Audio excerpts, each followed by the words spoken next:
Hello everyone, this is Krishna Madhav. Look at the camera and say hi. That's right.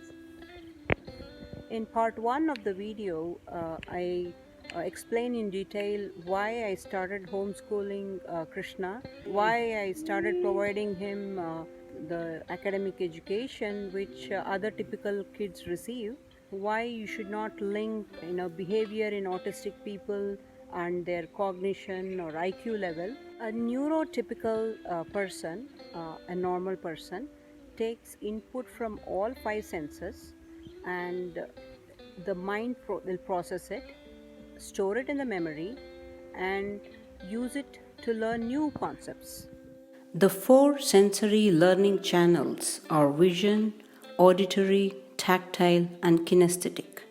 For regular kids, all 4 channels work in tandem and they are in sync. In autistic people, all 5 senses do not work in tandem. They are not in sync. It's called a sensory integration disorder. Make observation of your child, find out what learning channel is used by your child most of the time, and then teach them accordingly.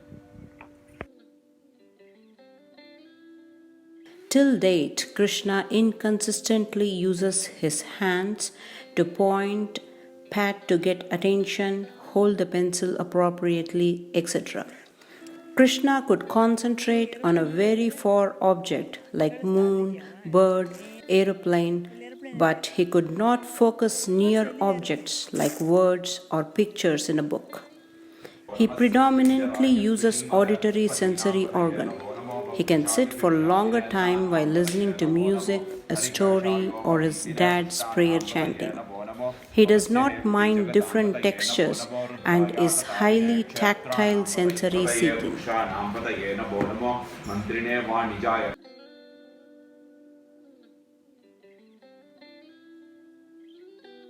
Here we see no books on the table and no posters on the wall. If all the books are exhibited on the table, it becomes overwhelming for the child.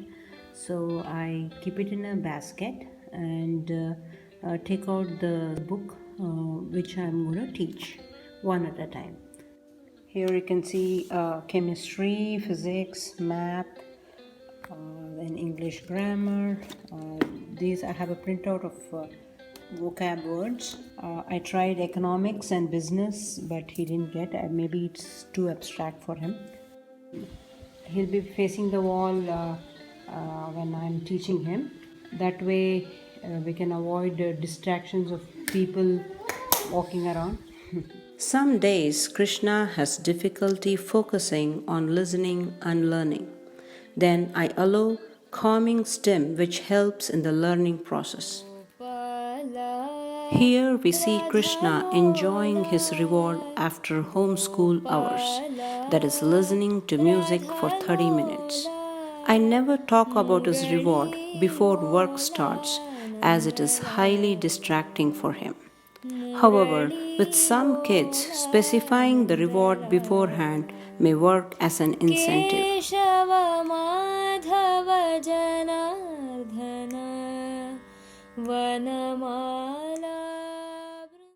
Today we'll start with chemistry. Because he's globally visual, in the sense he sees a bigger picture. If I tell him look at the moon, look at the aeroplane, he's easily able to see. But if I tell him look at the words on the book, he's unable to see the details. So I give him analogy of a bigger picture. Say for example, I'll tell you how atom is made up of. Look at the fan, Krishna. Look at the fan. Center there is a circle, and then there are 3 blades. In an atom, first there is a nucleus in the center and electrons around it. Okay. First they thought electrons move around the nucleus like a planets move around the sun. But it's an electron cloud around the, say lithium has 3 electrons, right? Just like the fan has 3 blades. When I switch on the fan, what happens? Look up. I turn on the fan now. Look up. it looks hazy, right? It looks like a plate. Exactly.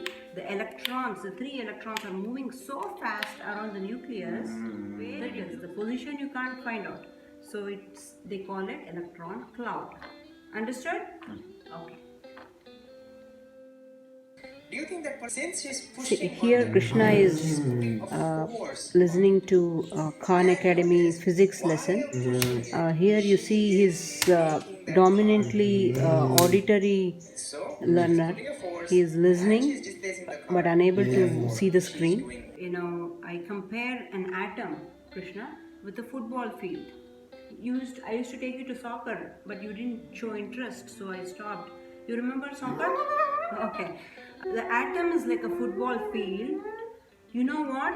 You will be surprised. The nucleus is as big as a football itself. Okay? And the rest is occupied by electrons. So it's a lot of empty space around the nucleus. So in physics we read about energy, right? So the neutrons are holding the protons, binding them, okay? So it has tremendous potential energy. Got it, Krishna? You like it? Okay. Let's do some math. Teaching mathematics is tricky because Krishna hardly looks down. So I try to read and explain to him, and hopefully if he can just catch a glimpse of what I have written, he may understand the concept. So Krishna, today we'll revise equations and inequalities. I know I have done this bit earlier. Okay, I'll read an opening problem. Okay. Dinesh has an older brother named Manda who weighs 87 kgs. M weighs 87 kgs. Okay. And then Dinesh, you don't know, X kg. Dinesh has an younger brother Ravi who weighs 63 kgs. Now, can you write it in an inequality form? So, I have to write, and in the center I write X. Dinesh is heavier than Ravi, so I write X is greater than 63.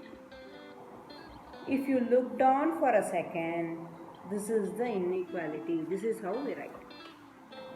Good. Yeah. Okay. I sometimes write the equation on his palm so that he can feel it. If he doesn't look down, there is no input. So what I do is I take his hand and I write, isn't 2x plus 7 equals 1. Yes? Did you get it? Okay. Like money does not vanish when you use it to buy something. Similarly, energy does not vanish when it is used to do work. It transforms from one form to another. Here you see Krishna listening to my audio recording of physics lessons during his walk or while on his skateboard. Keep walking, Krishna. We opt Move, this move. on days Krishna has difficulty focusing on lessons at home in front of the table. Do not fret if your child is older and if you have not started teaching academic education. It's never too late to start learning. If parents are busy, then you can take the help of a professional. Expecting a public school teacher to teach academic education is not fair, and also it's not feasible. Caretaker should try to provide that. To find out your child's focus on which sensory input, first make up some observations about the child and then come up with a list of learning methods suitable for the child. Helen Keller's teacher, Anne Sullivan, made it possible with just few sensory inputs like touch, smell, and taste. So she's my greatest inspiration. Teaching and learning is a lifelong process. Enjoy this beautiful learning experience with your child. Are you enjoying it, Krishna? Yes? Okay, say thank you. Bye.